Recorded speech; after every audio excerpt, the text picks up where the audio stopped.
Hello and welcome. Are parents actually limiting their children when they push them into professions such as medicine, engineering and law? Record unemployment and reduced opportunities around the world may be forcing young people to think outside the box and become more entrepreneurial. But it seems that the education system is not keeping up. The youth unemployment rate globally has hit a record high of 81 million, and the number is rising. Today, graduates are finding that despite a good education, they don't have the skills they need to succeed in the traditional workplace. So what are the options? Where do young people learn what they need to become entrepreneurs, to establish and grow their own businesses? It's a trend that may reshape the workforce dramatically in the years to come. So today we ask, how can young people learn the right skills to build a secure future in an increasingly competitive world? Remember, you can join our conversation with your questions and comments. You can send an SMS or email, and we welcome your phone calls on the show. Well, a little later in the program, we'll examine how young people in emerging countries are using technology to build their own businesses. But now I'm joined from Vancouver by someone described as a business coach. Cameron Herold is the founder of Backpocket COO, a consulting group working with corporations. He's also focused on empowering young people through entrepreneurship, something he feels the current education system lacks. Mr. Herold, good to have you on the show. Thanks, Rose. Appreciate it. Pleasure. You know, on this show, some time back, we had Sir Ken Robinson, the author of The Element, who's always been very critical of the traditional education system for being very short-sighted and an archaic legacy from the industrial age, as he sees it. Now, I wonder, do you agree? And if so, where can young people, get the right kind of information they need for this changing world? Yeah, I very much agree with Sir Ken Robinson's talks. I've seen him on TED as well, where my talk was featured earlier this year. I think one of the things that I noticed growing up in the education system and now having two young children that are in the school system today is it always seems to be they get pushed towards the middle. Instead of being told that there is no box, they're always told to stay within some kind of boundaries that are set up by the education system. And children are often taught to strive for the good jobs, which are doctor, lawyer, dentist, teacher, politician, God forbid, and they're told to kind of strive for those jobs, but they're not told that being an entrepreneur is a great thing. And then when children show these signs of being entrepreneurial, they're often pushed to go to business school or an MBA program. And from my experience and even seeing people coming out of the MBA schools, they tend to get pushed back towards being middle managers in kind of average corporations in North America instead of being entrepreneurial. Let me ask you then, let's take it to that first step. How could the entrepreneurial spirit, first of all, be fostered in young kids? How would you go about doing that? First off, it's really by noticing what a lot of the entrepreneurial traits are in people, in entrepreneurs, and then looking to find those in children. We can notice what artistic traits are or musical traits are in adults, and we can see children that are musical. We can see kids that have good design ideas as young kids. Well, in entrepreneurs tend to be good speakers. They tend to be good problem solvers. They tend to be strong leaders. Entrepreneurs tend to also be bipolar. We tend to have manic depression or certainly a lot of signs of bipolar disorder. Bipolar disorder is nicknamed the CEO disease. Entrepreneurs tend to have a lot of ADHD or ADD. I actually have 18 of the 19 signs of attention deficit disorder. So you can notice a lot of those traits in entrepreneurs. Now, if you back that up and look in the grade school systems, you'll see the kids that are being told to sit still and pay attention and stop talking in front of the class, and why can't you just listen, and stop selling stuff to the kids. Well, those are all the children that are actually entrepreneurial. Those are their natural traits, and we're trying to squash them instead of saying, hey, let's nurture those traits. Well, that's something that you can find kids. Yeah, I was going to say that's something that intrigues me is how when kids do show this sort of high level of activity, that I guess in my time as a kid it was just someone who was like high spirited, but I guess now it's a case of stick them on the drugs and try to control them through medication. Yeah, it's a shame. I think we're actually, through Ritalin, we're actually destroying the next generation of entrepreneurs. If you look at Ted Turner, Richard Branson, Steve Jobs, the three founders of Netscape, I could go on and on, Bill Gross, all of them actually have bipolar disorder. Steve Jobs has been diagnosed as hypomanic. He's unable to see the box, let alone stay within a box. And I think if we could find those traits in children and nurture them, if we said to a kid, hey, you're unable to sit still and you're a great speaker, why don't we get you some speaking training? Why don't we get you a public speaking coach? I won a citywide speaking competition in grade 3, but I was told to get a French tutor. Well, I'm still terrible at French, and I actually do public speaking around the world for paid audiences. I've done it in 17 countries. But they didn't notice those traits in me and nurture them.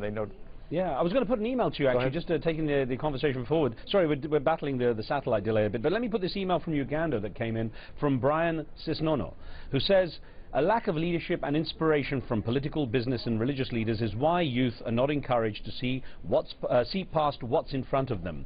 And I wonder that even if people develop these entrepreneurial skills, even if these talents are recognized, how much there's really an opportunity for them to exploit those talents in the real world?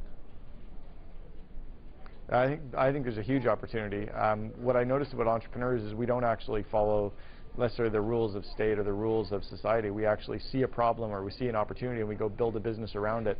And we use our quick start and our high energy and our ability to grab control and to get people to follow us, and we start things. So, you know, entrepreneurs tend to drop out of school. We don't tend to stick with the school system. No. A large majority of entrepreneurs, if they go to university, are kind of frustrating through it. So there's huge opportunities for entrepreneurs globally to get started. The key is to just start. Cameron, let me ask you, when you coach people on this, I mean, how you coach them through the entrepreneurial path, so to speak, along that path, because I gather you talk about different stages. You know, there's the excitement of starting up a business initially, then there's, of course, fear factor coming in and how it might go, how to cope with it. Tell me how you take people through the stages of entrepreneurship. Sure. One of the things I do with entrepreneurs is I talk to them about the emotional roller coaster ride of being an entrepreneur, and that first stage of irrational exuberance or uninformed optimism can be a very good stage, and it can be a very exciting stage. It can also be very dangerous. So I try to show them what to do and what not to do at that stage. And then as they kind of go over top of the curve and they start seeing some new information and get a little bit nervous, again, there's good things and bad things to be doing at each stage. So I just talk to them about each of the stages of the roller coaster ride and what to do and what not to do and how to leverage the stages that they're at, because the reality is they're going to ride the emotional roller coaster. I think when you're an entrepreneur, the ups and downs get magnified.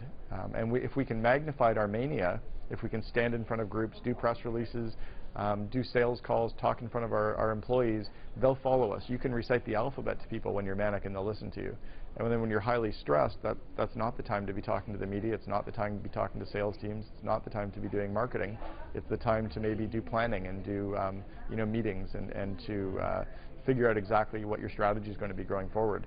So the reality is we're going to ride these ups and downs. They get magnified because of the pressure that we put ourselves under as an entrepreneur and the risk and the money at times that we put on the line, and the fact that we don't have anyone else to turn to. We don't have a boss who's telling us what to do. As the CEO, it can often be very lonely, which is why organizations like the Young Presidents Organization or EO, the Entrepreneurs Organization, can be quite valuable, because it's a peer group of entrepreneurs who can learn from each other.